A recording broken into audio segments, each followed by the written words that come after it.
வணக்கம் நண்பர்களே. மதராசி திரைப்படம் வெளியாகி ஒரு வாரத்துக்கு பிறகுதான் பார்த்தேன். எனவே தாமதமான ஒரு திரை விமர்சனம் தான். ஆனால் விமர்சனம் ஆரம்பிக்கும் போது ஒரு முக்கியமான விடயத்தை சொல்லிவிட்டு போகிறேன். இது படம் பார்த்த என்னுடைய அனுபவம். கடந்த காலங்களில் இது போன்ற நான் பார்த்த திரைப்படங்களின் அனுபவங்களை பகிர்ந்து கொண்டு விடுகிறேன். நான் தொடர்ச்சியாக எல்லா திரைப்படங்களையும் பார்ப்பவன் கிடையாது. அதைவிட முக்கியமாக எல்லா திரைப்படங்களையும் உடனடியாக சென்று பார்ப்பவனும் கிடையாது. நேரம் கிடைக்கும் போது பார்ப்பேன், அனுபவிப்பேன், ரசிக்கின்ற விடயங்களை உங்களோடு பகிர்ந்து கொள்கிறேன். கடந்த காலங்களில் நான் அவ்வாறு பார்த்து ரசித்த திரைப்படங்களின் அனுபவங்களை பகிர்ந்து கொண்ட வேளையில் 100% அதில் இணங்கி போயிருந்தீர்கள். ஒரு சிலருக்கு பிடித்த ஹீரோக்களை பற்றி குறை சொன்னால் பிடிக்காது, இல்லாவிட்டால் தங்களுக்கு பிடித்த திரைப்படத்தின் ரசனைகளை பற்றி நான் குறையாக சொல்லும்போது பிடிக்காது. அது ஏற்றுக்கொள்ளக்கூடியது. மற்றபடி திரைப்படத்தில் நான் அவதானிக்கின்ற விடயங்களை வன்மத்தோடோ இல்லாவிட்டால் விளம்பரத்தோடோ அப்படி இல்லாவிட்டால் என்னுடைய தனிப்பட்ட ரசனையை திணிக்க வேண்டும் என்ற நோக்கத்தோடு குறிப்பிடுவதில்லை என்பதை கவனித்துக் கொள்ளுங்கள். இன்னும் ஒன்று, இந்த திரைப்படம் மதராசி இப்போது ஒரு வாரத்துக்கு மேலே ஓடிக்கொண்டிருப்பதன் காரணமாக அநேகமாக ஸ்பாயிலர்ஸ் என்று சொல்லப்படுகின்ற திரைப்படத்தில் இந்த விடயங்கள் இருக்கும் என்று நான் குறிப்பிடுகின்ற விடயங்கள் பார்த்தவர்களுக்கு இணங்கக்கூடியதாக இருக்கும். தற்செயலாக மதராசி திரைப்படம் பார்க்காதவர்கள் இந்த விமர்சனத்தை இப்போது பார்க்க தொடங்கியிருந்தால் தயவு செய்து நிறுத்திவிட்டு படத்தை பார்த்துவிட்டு அதுக்கு பிறகு இந்த விமர்சனத்தை பாருங்கள் என்பதுதான் நான் கேட்கின்ற ஒரு சின்ன விடயம். ஏஆர் முருகதாசன் இயக்கத்தில் சிவகார்த்திகேயன் நடிக்கின்ற இந்த திரைப்படம் வந்து மிக பெரும் எதிர்பார்ப்போடு கொண்டு வரப்பட்ட திரைப்படம். இதிலே முருகதாஸ், சிவகார்த்திகேயன், அதுபோல இன்னொரு எதிர்பார்ப்பை ஏற்படுத்தக்கூடியவராக அனிருத் இசையமைப்பில் இருந்தார். எனவே பிரம்மாண்டமான எதிர்பார்ப்பு. இறுதியாக தர்பார் திரைப்படத்தை தந்த பிறகு முருகதாஸ் தர்பார் பெரிய அளவில் போகவில்லை, மிக பெரும் விமர்சனங்கள் எதிர்கொண்டிருந்தது. எனவே அதற்கு பிறகு முருகதாஸ் ஒரு பெரிய திரைப்படத்தை கொண்டு வருகிறார். அதுவும் அண்மையில் கோட் திரைப்படத்தில் இப்போது அரசியல்வாதியாக மாறியிருக்கின்ற விஜய் தன்னுடைய துப்பாக்கியை சிவகார்த்திகேயனிடம் கொடுத்த பிறகு சிவகார்த்திகேயன் மீது மிக பெரும் எதிர்பார்ப்பு இருக்கிறது.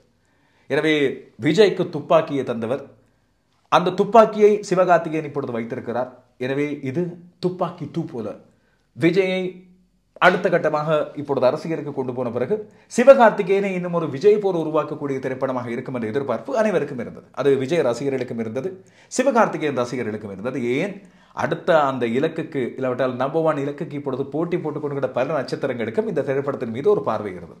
அதையெல்லாம் இந்த திரைப்படம் நிறைவேற்றியதா என்பதுதான் முக்கியமான கேள்வி. திரைப்படத்தை பொறுத்தவரையில் மிக பெரும் பொருட்செலவு. அண்மை காலத்தில் சிவகார்த்திகேயன் திரைப்படங்களில் அதிக செலவை கொண்ட திரைப்படமாக இதுதான் இருந்திருக்கு. அதுவும் சிவகார்த்திகேயன் தன்னுடைய ஊதியத்திலே 30% மட்டும் வாங்கி கொண்டு மிச்சம் 70% அப்படியே திருப்பி கொடுத்தாராம் தயாரிப்பாளருக்கும் இயக்குனர் ஏஆர் முருகதாஸுக்கும். அதை படத்தின் குவாலிட்டியை உயர்த்துவதில், தரத்தை உயர்த்துவதில், படப்பிடிப்பை இன்னும் அடுத்த கட்டத்துக்கு கொண்டு செல்வதற்கு பயன்படுத்துங்கள் என்று. எனவே இதுவும் ரசிகர்கள் மத்தியில் இந்த திரைப்படத்தை பற்றி பெரிய எதிர்பார்ப்பதை உருவாக்கியது. சிவகார்த்திகேயனுக்கு ஜோடியாக இந்த திரைப்படத்தில் அழகான ஒரு ஹீரோயின் ருக்மிணி வசந்த். அதுபோல இந்த திரைப்படத்தின் முக்கியமான பாத்திரங்களில் ஒன்றை எடுத்திருக்கிறார் மலையாள நடிகர் பிஜு மேனன். வித்யுத் ஜம்வால் பிரதானமான வில்லன். ஆனால் அவரை விட திரைப்படத்தில் அதிகமாக எங்களுக்கு பயத்தை ஊட்டியவரும் சிறப்பான முறையில் நடித்தவருமாக மலையாள நடிகரான ஷபீர் கல்லரக்கலை நாங்கள் பார்க்கிறோம். கலக்கலான நடிப்பு. ஆனால் படத்திலே இருந்த மிக முக்கியமான ஒரு ஆறுதல் என்று சொன்னால், வளமையாக சிவகார்த்திகேயன் திரைப்படத்தில் அவரோடு ஒட்டிக்கொண்டு ஒரு காமெடியன் வந்து விடுவார். யோகி பாபு போன்ற ஒருவர் வந்து மிக பெரும் ரணகடத்தை கொடுப்பார். அப்படியான ஒரு தொல்லையும் இல்லாதது எங்களுக்கு ஒரு சின்ன ஆறுதலான விடயம். மதராசி என்று இந்த திரைப்படத்தின் கதை என்ன? மதராசி என்று பெயர் வைத்து விட்டார்கள், அதற்கு பேக்ரவுண்டையும் கொடுத்து விட்டார் அனிருத். ஆனால் படத்தின் பெயருக்கும் இந்த படத்தின் கதைக்கும் இடையில் ஏதாவது தொடர்பு இருக்கிறதா என்று கேட்டால், மெட்ராஸ் என்று முன்பு அழைக்கப்பட்ட சென்னையிலே நடக்கிறது, அவ்வளவுதான் கதை. தமிழகத்துக்குள்ளே நுழைகின்ற ஆயுத கலாச்சாரத்தை தடுக்க முற்படுகின்ற NIA தலைவர், இல்லாவிட்டால் NIA பிரிவின் தலைவராக இருக்கின்றார் பிஜு மேனன். அவருக்கு வழமையாக மலையாள திரைப்படங்களில் அதிகமாக கிடைக்கின்ற பாத்திரங்களில் ஒன்று கண்ணியமான ஒரு போலீஸ் அதிகாரி. இவரது குழு ஒரு பக்கம் இந்த ஆயுத கலாச்சாரத்தை உள்ளே கொண்டு வந்து திணித்து இதன் அடிப்படையில் தமிழகத்தை முற்றுமுழுதாக ஒரு துப்பாக்கி கலாச்சாரம் கொண்ட மையமாக மாற்றுவதை தடுப்பதற்காக போராடி வர, இன்னொரு ட்ரக்கிலே கதை ஓடுகிறது. தன்னுடைய காதல் தோல்வியின் காரணமாக தற்கொலை செய்து கொள்ள முயலுகின்ற, கிடைக்கின்ற எல்லா சந்தர்ப்பங்களிலும் தற்கொலை செய்து கொண்டே ஆவியர் என்று சொல்லி போரிட்டுக் கொண்டிருக்கின்ற காதலால் தோற்று போன ஒருவராக சிவகார்த்திகேயன். அவருக்கு எழுதப்பட்ட பாத்திரம் போல அதில் அவர் மிகச் சிறப்பாக செய்திருக்கின்றார், அதில் மாற்று கருத்தில்லை. சிவகார்த்திகேயனுக்கும் புதிய கதாநாயகி ருக்மிணி வசந்துக்கும் இடையிலான காதல் காட்சிகள் மிகச் சிறப்பு. அவருக்கும் இவருக்கும் இடையிலான அந்த காதல் உருவாகின்ற காட்சிகள் என்று வரும்போது ஏஆர் முருகதாஸ் எங்களுக்கு பழைய தீனாவை ஞாபகப்படுத்துகின்றார். சிறப்பு. துப்பாக்கியிலும் கூட விஜய் காஜல் அகர்வால் காதல் காட்சிகளை தனியாக வர்ணித்துக் கொண்டே போகலாம். ஆனால் சிவகார்த்திகேயனுக்கு ஏற்படுகின்ற நோய் சம்பந்தமாக சொல்லப்படுகின்றபடி இங்கே சிவகார்த்திகேயன், அதாவது ரகுராம் என்ற பாத்திரத்தில் வருகின்ற அந்த இளைஞருக்கு ஏற்படுகின்ற நோய் முன்பு ஏற்பட்ட கசப்பான சம்பவங்கள், ட்ரோமா என்று சொல்வார்கள். அந்த ட்ரோமா காரணமாக அவருக்கு ஏற்படுகின்ற ஒரு சைக்கலாஜிக்கல் டிசார்டர், அதாவது ஃப்ரெகோலி டெலூஷன் என்று சொல்லப்படுகிற ஒரு விதமான மாயை தோற்றம். அந்த மாய தோற்றம் காரணமாக அவர் தன் கண் முன்னால் நடக்கின்ற அநீதிகளுக்கு எதிராக பொங்குகிறார் என்னவோ, அதனால் பாதிக்கப்படுபவர்களுக்காக பொங்குகிறார். அவர்கள் அத்தனை பேரும் தன்னுடைய உறவுகள் என்று சொல்லி ஒரு மாய தோற்றம் இருக்கிறது. அதையும் இதையும் சேர்த்து தான் இந்த கதையை கொண்டு போகின்றார். கதை அந்த நாட் இல்லாவிட்டால் எடுக்கப்பட்ட அந்த முடிச்சியானது மிகச்சிறப்பு. ஆனால் திரைக்கதையின் பலவீனம் காரணமாக கதை எடுபடாமலே போகிறது. தற்கொலை செய்ய முற்படுகின்ற ஒருவரை ஏன் அதை நாட்டுக்காக, தமிழ்நாட்டை காப்பாற்றுவதற்காக பயன்படுத்தப்படக்கூடாது என்று சொல்லி எடுக்கின்ற ஒரு முயற்சி தான் இது. ஆனால் படத்தின் கதை கிட்டத்தட்ட முதல் பாதியிலே முடிந்துவிட்டது. இரண்டாம் பாதி மிக மிக தொய்வு. அதை இழுந்து இழுத்திருக்கிறார். இவர்தான் ரமணா, தீனா, துப்பாக்கி போன்ற, அதுவும் குறிப்பாக துப்பாக்கி போன்ற படக்கதையை இதோடு நாங்கள் ஒப்பிடக்கூடியதாக இருக்கும். கஜினியின் துப்பாக்கியும் கலந்து ஒரு மிக்ஸ் செய்தால் இந்த மதராசி திரைப்படம் வந்துவிடும் என்று சொல்லி பல விமர்சனங்களை நான் பார்த்தேன். அப்படித்தான் அந்த கதை முதல் பாதியிலே முடிந்திருப்பதை இரண்டாம் பாதிக்கு வைத்து இழுத்து ஒரு பழைய கால கதை போல, அதாவது கதாநாயகியை பிடித்து வைத்து விடுவார் வில்லன், அவரிடமிருந்து காப்பாற்ற முயற்சிக்கின்ற ஹீரோ மற்றும் அவரது சக கூட்டாளிகள் என்று சொல்லி ஒரு வரியிலே இந்த கதையை நாங்கள் இழுத்து எழுதி விடலாம்.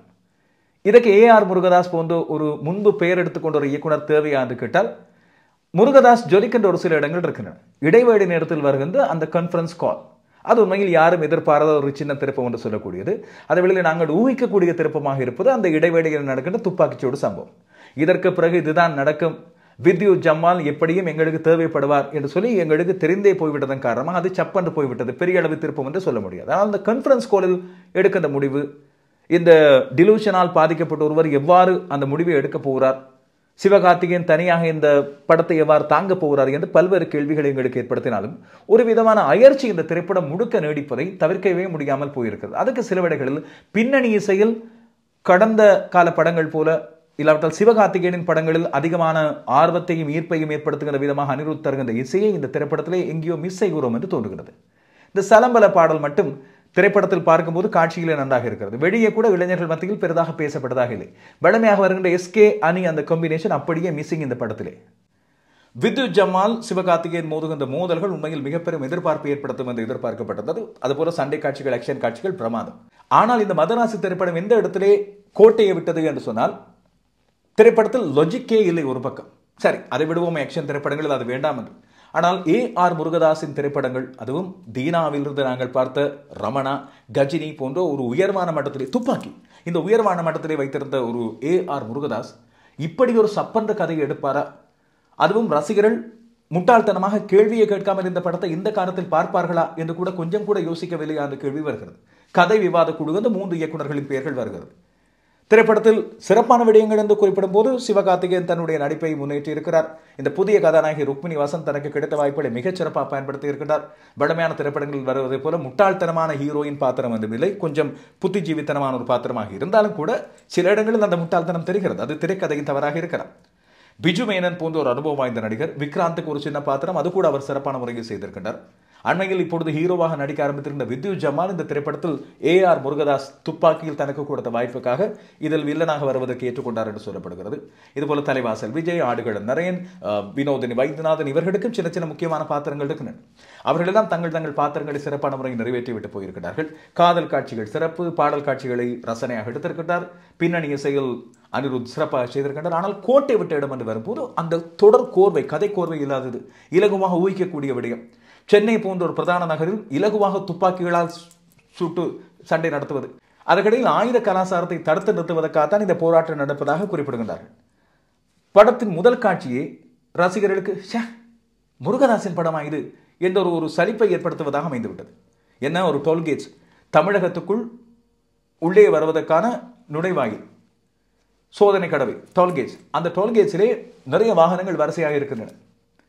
அங்கே கண்டெய்னர் லொரியோடு வருகின்றார்கள் வில்லன்கள். இங்கே தங்களுடைய ஆயுதங்களை தமிழகத்துக்குள் கொண்டு வருவதற்கு அவர்களை தடுத்து நிறுத்தும் முயற்சியில் இந்த விசேட என்ஐஏ படைப்பிரிவு ஈடுபடுகிறது. அப்படியாக இருந்தால் அந்த சண்டை கொஞ்சம் திரைக்க வைப்பதாக, பரபரப்பை ஊட்டுவதாக அமைந்திருக்க வேண்டாமா? சண்டை ஒரு பாட்டுக்கு நடக்கிறது, கண்டபடி சுட்டு தள்ளுகின்றார்கள். இதிலே வித்யுத் ஜம்மால் வேறு தன்னுடைய ஆக்ஷன் காட்சிகளை ஒரு சூப்பர் ஹீரோ போல நடத்துகிறார். ஒரு பிரமிப்பான எதிர்பார்ப்பு எங்களுக்கு ஏற்படுத்துகின்ற அந்த இடத்திலே அத்தனை கார்கள் சும்மா தூக்கி எறியப்படுகின்றன, தாறுமாறாக துப்பாக்கிகள் வெடிக்கின்றன. கார்களுக்குள் இருந்த பொதுமக்கள் என்ன ஆனார்கள், அவர்கள் எங்கே போனார்கள், இப்படியான கேள்வி எழுவதை எங்களால் தவிர்க்க முடியவில்லை. இதே போல பொதுமக்கள் நெருக்கமாக வாழ்கின்ற பல்வேறு பகுதிகளில் அடிக்கடி துப்பாக்கிச் சூடுகள் இடம்பெறுகின்றன. வில்லன்கள் தங்கியிருக்கிற இடமாக இருக்கலாம், இல்லாவிட்டால் என்ஐஏ ஹெட் குவார்ட்டர்ஸில் அவர்கள் தாக்குதல் நடத்துவதாக இருக்கலாம். அந்த பக்கம் யாரும் இதை பற்றி பொருட்படுத்த மாட்டார்களா? ஒரு கன் ஷாட் சவுண்ட் கேட்டாலே உடனடியாக எல்லோரும் விழித்துக் கொடுக்கிற அந்த இடத்திலே இப்படியான சம்பவங்களை பற்றி கொஞ்சமாவது இயக்குனர் முருகதாஸ் யோசிக்கவில்லையா என்ற கேள்வி எங்களுக்கு எழுவதை தவிர்க்க முடியாமல் இருக்கிறது. இந்த மதராசி திரைப்படத்தை பொறுத்தவரையில் 3 பேரது உழைப்பை கட்டாயமாக நாங்கள் சொல்ல வேண்டும். ஒருவர் ஸ்டண்ட் மாஸ்டர் திலீப் சுப்பராயன், அவருக்கு உதவியாக கெவின் குமாரும் இந்த திரைப்படத்திலே தன்னுடைய பங்கை ஆற்றியிருக்கிறார். ஆனால் பறக்கின்ற சண்டை காட்சிகள் மாற்று கருத்தில்லை. சிவகார்த்திகேயன் ஏற்ற காட்சிகள் அவரை அடுத்த ஆக்ஷன் ஹீரோவாக மாற்றுவதற்கான மிகச் சிறப்பான காட்சிகள். அதுவும் வித்யுத் ஜம்மால் போன்ற ஒருவரை கொண்டு வந்துவிட்டு அவரை பயன்படுத்தாமல் விட்டால் எப்படி?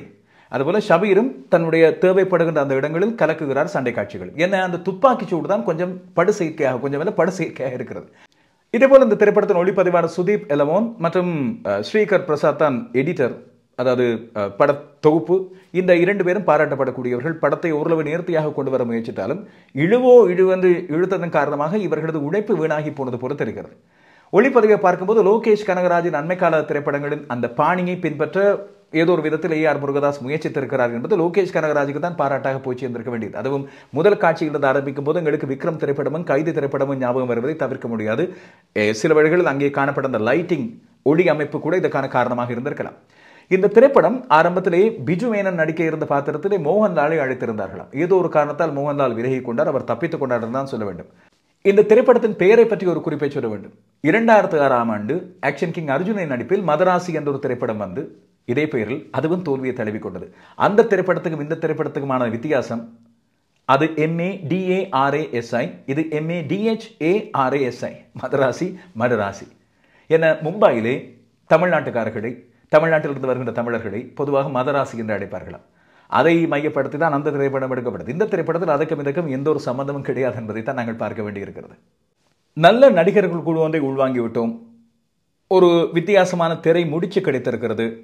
அதுவும் இந்த காலத்தின் ட்ரெண்டிங் சப்ஜெக்டாக இருக்கக்கூடிய, இப்பொழுதெல்லாம் லோகேஷ் கனகராஜ் எடுத்துக்கொண்டால் போதை மருந்து பாவனை, இந்த ட்ரக்ஸ் போன்ற விஷயங்கள், நார்கோட்டிக்ஸ் போன்ற விஷயங்களை பயன்படுத்துகிறார்.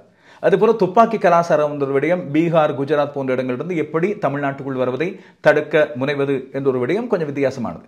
இதுபோல இளைஞர்களுக்கு பிடித்த காதல், அழகான கதாநாயகி ஒருவர், துடிதுடிப்பான ஒரு கதாநாயகன், அதுவும் விஜயின் கையால் துப்பாக்கி வாங்கிவிட்டார். எனவே அவர் மீது பெரிய எதிர்பார்ப்பு இருக்கிறது. அனிருத் போன்ற ஒருவரை இசையமைப்பாளராக கொண்டு வந்து விட்டோம்.